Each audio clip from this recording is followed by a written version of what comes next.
Normally আমি রাতের বেলা বের হই না, আর রাতের বেলা হাইওয়েতে তো প্রশ্নই ওঠে না। তারপরে আবার একলা যাচ্ছি, হ্যাঁ সাথে কেউ নাই। তো একলা রাইডে হাইওয়েতে আসলে একটু ভয় তো কাজ করেই, কিন্তু তারপরেও প্রচুর গাড়ি ঘোড়া ছিল, অপোজিট থেকে গাড়ি ছিল, পাশাপাশি ট্রাক বাসের সাথেই গাড়ি চালাচ্ছিলাম। কিন্তু কিছু দূর যাওয়ার পরেই এই মাঝ রাতে একদম নিরিবিলি হয়ে গেলাম, একদম একলা হয়ে গেলাম, একলাই বাইক রাইড করছিলাম। একটু ভয় ভয় লাগছিল, কিন্তু তারপরেও এই রাত 1টার পরে হাইওয়ে রাইডটা একটু অন্যরকম থ্রিলিং একটা ফিল দিচ্ছিল। স্মুথলি চালাচ্ছিলাম, তেমন কোনো প্রবলেম নাই। তো অনেকক্ষণ চালানোর পরে হঠাৎ করে ভাবলাম একটু চা খাওয়া যায়, একটু ঘুম ঘুম পাচ্ছে তাই। চা খাওয়ার জন্য কোথায় দাঁড়াবো খুঁজে পাচ্ছিলাম না। শেষ পর্যন্ত ছোট্ট একটা চায়ের দোকানে দাঁড়াই, কিন্তু সেখানে দাঁড়ানোর পরে ঘটলো আরেক ঘটনা। চায়ের দোকানে কেউ নাই, শুধু চায়ের দোকানে একজন বৃদ্ধ মামা। আর চায়ের দোকান থেকে 30-40 ফুট দূরে ছিল একটা হাইস। চায়ের দোকানে যখন দাঁড়াইলাম তখনই কেমন যেন মনের মধ্যে একটা বাড়ি দিল। নাকের মধ্যে কেমন জানি একটা গন্ধ অনুভব হলো, গন্ধটা ক্রমশ বাড়তেছে।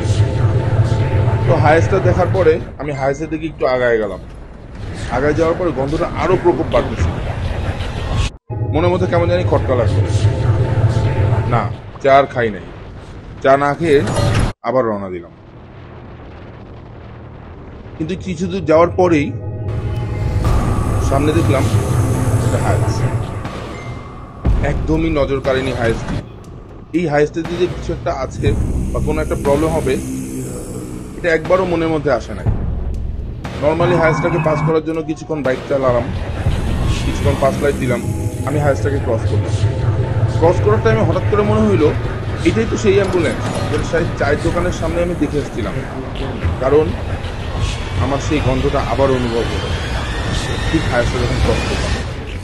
হাইসটা ঠিক কিছু ছাড়ছিল না। না, হাইস না, এটা একটা অ্যাম্বুলেন্স। কিন্তু অ্যাম্বুলেন্সের ভিতরে কি কিছু আছে? অ্যাম্বুলেন্সের ভিতরে কেউ কি আছে? কেমন যেন একটা মনে খটকা আসছে। অ্যাম্বুলেন্সটা কেমন যেন ধাওয়া করতে থাকে। এই ধাওয়ার থেকে সবচেয়ে বেশি খারাপ লাগা যেটা কাজ করছিল সেটা ছিল একটা গন্ধ আমার নাকে প্রচন্ডভাবে অনুভব করতেছিল। নর্মালি হায়েসের পেছনে যদি আমি থাকতাম, হায়েসের ভিতর থেকে কোনো গন্ধ হয়তো আমার নাকে আসতো। এই কেমন গন্ধ, এমন গন্ধ আমি আগে কখনো পাই নাই। ভয় কাজ করতেছিল। বাইকটা পুশ করার চেষ্টা করতেছিলাম যে অনেক আগে বের হয়ে যাব, কিন্তু কোনোভাবেই না বাইক যাচ্ছিল না। মনে হচ্ছিল কি যেন পিছন থেকে টেনে ধরতেছে। বাইকের পারফরমেন্স কিছুক্ষণ আগেও যেমন ছিল, কেমন যেন ফল করলো। শরীর কেমন ঠান্ডা হয়ে যাচ্ছিল, ভয় কাজ করতেছিল। গন্ধটা খুব প্রকোপভাবে আসতেছিল। যদি হায়াসের ভেতর থেকে গন্ধটা আসে তাহলে গন্ধটা পেছন দিকে থাকার কথা, আমি হায়াসের সামনে, আমার কাছে কিভাবে গন্ধটা আসে?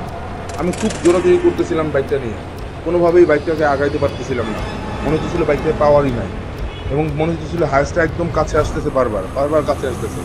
খুব পুশ করতেছিলাম, খুব তাড়াহুড়া করতেছিলাম, চালাইতেছিলাম। এবং একটা সময়ে আমার কাছে মনে হইলো আমি হায়াস থেকে দূরে আসছি, কিন্তু তারপরও কেমন যেন গন্ধটা নাক থেকে যাচ্ছিল না।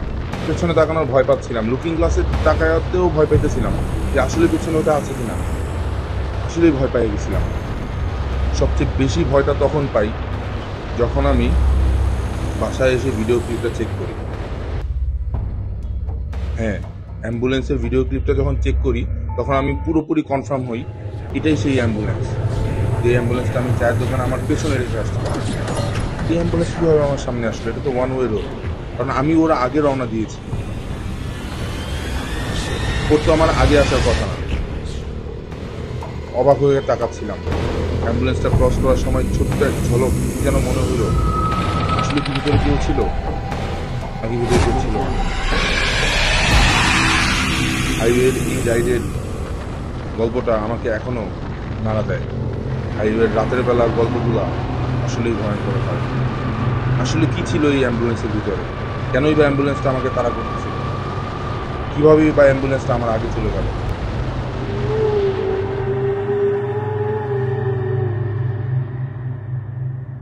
আর কি ছিল সেই গন্ধ? এমন গন্ধ এর আগে পরে কখনোই আমি পাই নাই। এখনো গা শিউরে ওঠে ওই রাতের কথা মনে পড়লে। কিছু প্রশ্ন উত্তর ছাড়াই রয়ে যায়, আর সেই উত্তরগুলোই আমরা সবসময় খুঁজে বেড়াই। হয়তো কখনোই মিলবে না সেই উত্তর, হয়তো এই ধরনের কোনো প্রশ্নই উঠতো না যদি না ওইরকম একটা ঘটনার সম্মুখীন আমি ওই রাতে হতাম।